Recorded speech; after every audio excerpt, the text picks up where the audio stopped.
SASU ou micro-entreprise. Bonjour à tous, bienvenue sur la chaîne Juris Business. Si vous êtes sur la chaîne pour cette vidéo, c'est que vous cherchez à créer une activité et que vous hésitez entre la SASU et la micro-entreprise. Alors je vais essayer d'être assez bref et de dépeindre un petit peu les caractéristiques de chacune de ces deux formes. Et à la fin, on va faire un petit bilan des avantages et des inconvénients de chacune de ces deux formes. On va commencer par un topo bref sur les caractéristiques des deux, pour bien distinguer ce que c'est qu'une SASU et ce que c'est qu'une micro-entreprise. On va parler des différences juridiques, on va parler des différences en termes de protection sociale, on va parler des différences en termes de fiscalité, et on va finir par un petit récapitulatif dans lequel vous allez voir que, en fait, en fonction de ce que vous cherchez pour votre activité, vous allez vous diriger vers l'une ou l'autre des formes. Déjà, la SASU, qu'est-ce que c'est? La SASU, c'est une société. Ça veut dire que vous allez créer une personne morale qui va être distincte de vous-même. Vous aurez vous, dirigeant, et la société, personne morale. Ça veut dire qu'il va falloir prévoir un coût de formation qui va être plus important que pour une micro-entreprise. Il y a un formalisme qui est plus important, il va falloir rédiger des statuts, il va falloir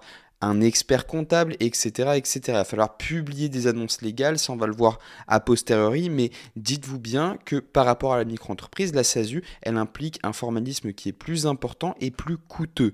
En SASU, on n'a pas de limitation de chiffre d'affaires. On va voir qu'en micro-entreprise, c'est pas le cas. Techniquement, de base, la SASU, elle est imposable à l'impôt sur les sociétés et elle est imposée sur son résultat réel. On va voir qu'on va pouvoir déduire certaines choses en SASU qu'on ne peut pas faire en micro-entreprise. Ensuite, en ce qui est des cotisations sociales, les cotisations sociales sont dues par le dirigeant et sont indexées à son chiffre d'affaires. Ça veut dire que si le dirigeant ne se verse pas de rémunération, il ne doit pas payer de cotisations sociale. Ensuite, la micro-entreprise, toujours sur le plan général, c'est une entreprise, comme son nom l'indique, ça veut dire qu'il n'y a pas de création d'une personne morale. L'entreprise, c'est plutôt une notion économique que juridique.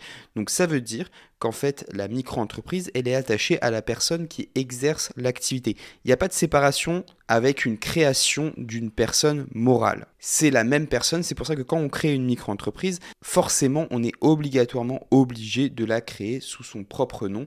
La micro-entreprise que je vais créer, ça va par exemple être, je sais pas moi, Thomas Dupuis, entreprise individuelle. Et ça sera une micro-entreprise si elle est en dessous de certains seuils de chiffre d'affaires. Donc là, c'est un régime qui est très intéressant pour ceux qui souhaitent tester une activité. Ils veulent tester par exemple une activité de coursier ou de livreur Uber Eats. Ils ne savent pas trop si ça va marcher, ils savent pas trop si ils vont en tirer un revenu pérenne, qu'ils vont garder cette activité sur le long terme. Ils se demandent si dans un mois ils vont pas la fermer pour prendre un job salarié. Enfin, il peut y avoir plein de raisons qui peuvent pousser à tester une activité. Bah là, la micro-entreprise, c'est vraiment quelque chose qui est parfait pour tester quelque chose. C'est aussi un moyen d'adjoindre une activité. C'est vraiment le statut qui permet d'avoir une activité complémentaire. Par exemple, si je suis salarié, je peux créer une micro-entreprise en parallèle pour exercer une activité qui va être complémentaire, qui va me donner un complément de salaire. Évidemment, sous couvert du respect des clauses de non-concurrence qu'il pourrait y avoir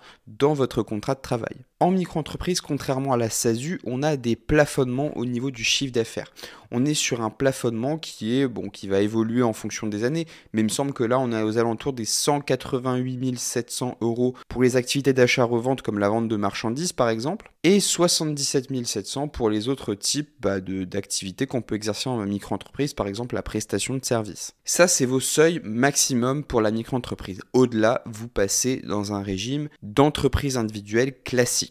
En micro-entreprise, le bénéfice de la micro-entreprise, il est appréhendé par l'administration fiscale sur le chiffre d'affaires global, sans prise en compte des frais réels qui vont être engagés, mais quand même après application d'un abattement en fonction de l'activité que vous exercez. On va le voir plus précisément dans la partie fiscalité. Quoi qu'il en soit, les revenus que vous allez tirer de votre activité de micro-entrepreneur, ils vont passer à la moulinette du barème progressif de l'impôt sur le revenu. Enfin, en ce qui est des charges sociales, des cotisations sociales, vous allez les payer soit mensuellement, soit trimestriellement, et elles vont être indexées à votre chiffre d'affaires. Sauf si vous avez opté pour un versement minimum de cotisations sociales. Mais quoi qu'il en soit, de manière générale, pas de chiffre d'affaires égale pas de charge sociale. Ensuite, on va parler des différences qui vont être purement juridiques. Comme je vous l'ai dit, avec la SASU, on a la création d'une personne morale.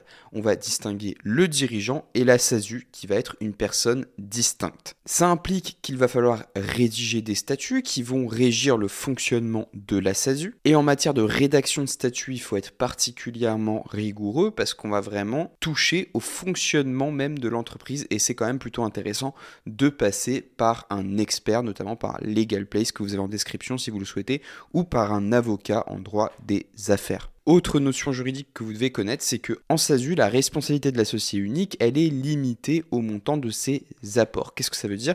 Ça veut dire que si je fais un apport, par exemple de 1000 € à ma société, que j'intègre directement au capital social de celle-ci, bah pour le coup, je risque de perdre au maximum 1000 €. Ça veut dire que par exemple, si ma société a un capital social de 1000 € et que je suis en liquidation judiciaire, bah la liquidation judiciaire, elle peut aboutir, dans mon cas personnel, au maximum au règlement des 1000 € que j'ai apportés à ma société. Attention, en cas de faute de gestion, cette protection, elle saute. Ça veut dire que si j'ai fraudé, j'ai fait une fraude fiscale par exemple, l'administration, elle va pouvoir passer la barrière morale pour aller me chercher moi. Enfin bref, c'est des points techniques, mais il faut quand même les avoir en tête. Ensuite, en micro-entreprise, qu'est-ce qui se passe? Comme je vous l'ai dit, la micro-entreprise, elle est attachée à ma personne si je crée une micro-entreprise. Contrairement à la SASU, pas besoin de rédiger de statut ou quoi que ce soit, c'est extrêmement simple. Les formalités, elles sont très rapides, en quelques dizaines de minutes, c'est fait. Ici, la responsabilité, elle est limitée au patrimoine professionnel. Depuis la loi Griset du 14 février 2022, on a une séparation de facto entre les patrimoines personnels et professionnels de l'entrepreneur individuel et notamment du micro-entrepreneur. On a une loi Macron de 2015, si je me rappelle bien, qui établit le fait que la résidence principale, elle est protégée. Donc, de facto, la résidence principale est protégée. D'ailleurs, quand vous créez votre micro-entreprise sur le site de l'INPI, on vous demande si vous voulez renoncer à cette protection. Je ne vois pas vraiment pourquoi vous voudriez y renoncer. Et au-delà de ça, vous avez cette séparation. Donc, vous avez un patrimoine professionnel et un patrimoine personnel.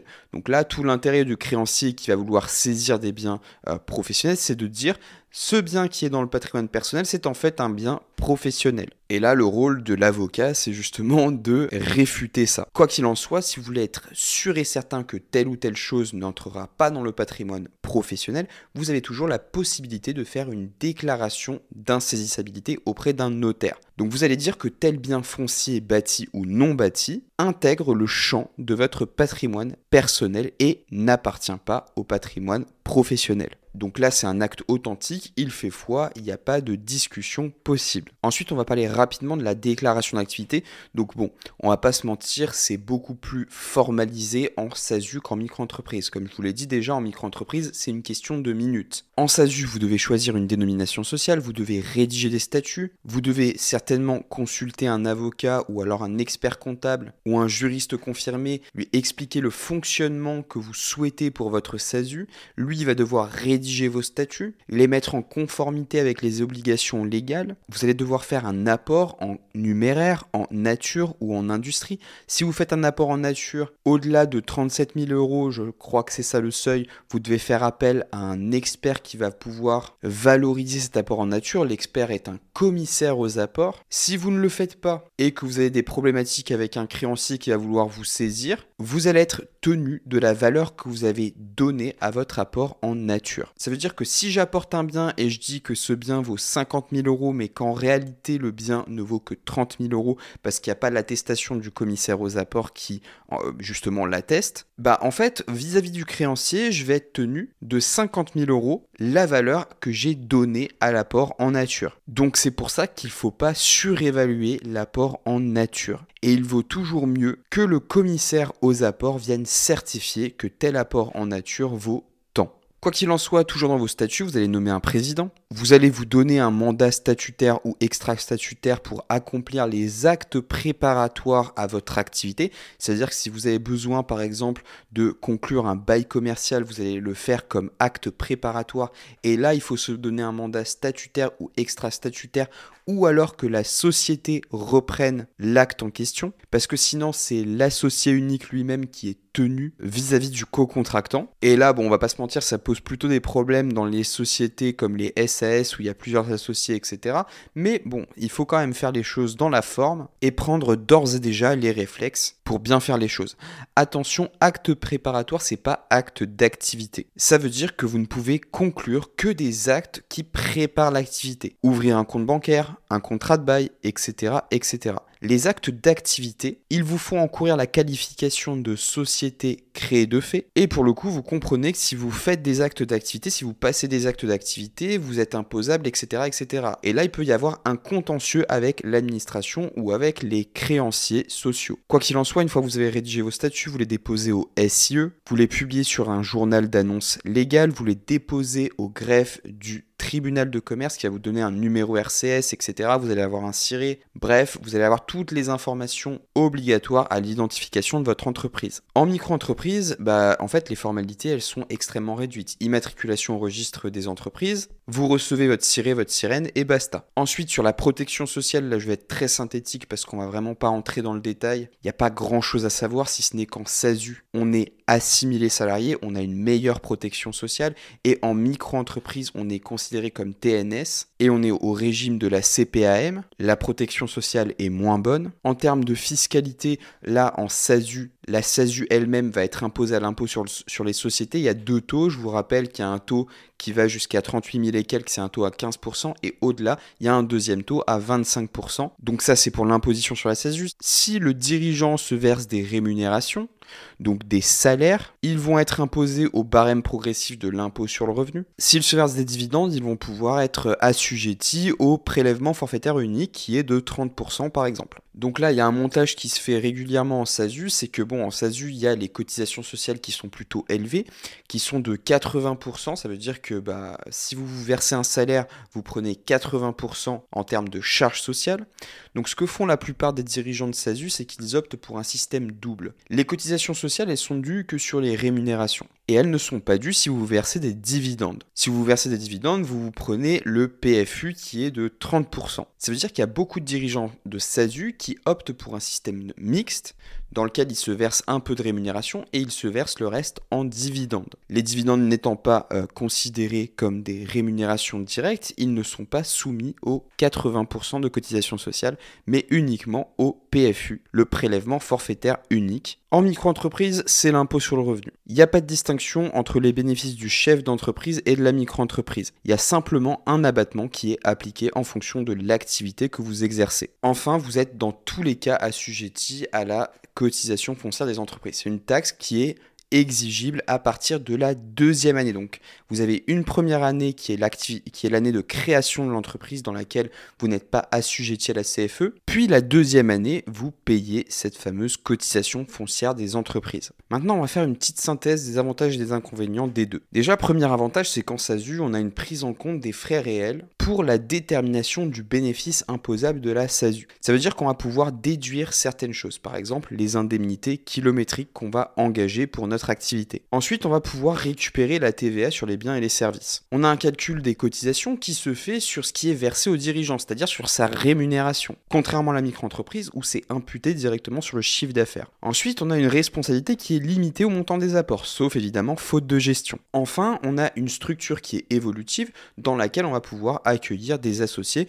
On va pouvoir transformer notre SASU en SAS, en société par action simplifiée. Et il peut y avoir lieu à transformation quand par exemple on veut accueillir soit un investisseur, soit un nouvel associé. Ensuite, en micro-entreprise, on a une comptabilité qui est simplifiée. On tient un livre de recettes et un livre d'achat. On ne s'occupe pas de la TVA non plus. On peut opter pour un versement libérateur de l'impôt sur le revenu qui nous déleste puisque au fur et à mesure qu'on paye nos charges sociales, on paye aussi notre prélèvement libératoire fiscal. On ne paye techniquement des cotisations sociales que si on produit du chiffre d'affaires, sauf évidemment si on a opté pour un versement minimum qui nous permet d'avoir une couverture dans tous les cas. Bref, la micro-entreprise, c'est vraiment un régime qui est extrêmement simplifié et qui permet à tout le monde de se lancer sans même forcément y connaître grand-chose. Maintenant, au niveau des inconvénients sur les deux, déjà dans la SASU, il y a un formalisme qui est relativement important. Ce formalisme important, il implique un coût qui est plus élevé qu'en micro-entreprise, puisque la création d'une micro-entreprise est complètement gratuite. Formalisme important implique également rigueur dans la rédaction des statuts, donc forcément il faut faire appel à un expert. Le formalisme implique aussi une comptabilité complète, c'est-à-dire un bilan et un compte de résultat. Bref, la SASU, c'est une structure qui est complexe. Et forcément, il faut être accompagné si on n'y connaît rien. Ensuite, dans la micro-entreprise, premier inconvénient, c'est qu'on ne va pas prendre en compte les frais réels pour le calcul du chiffre d'affaires. Par exemple, vous achetez, je sais pas moi,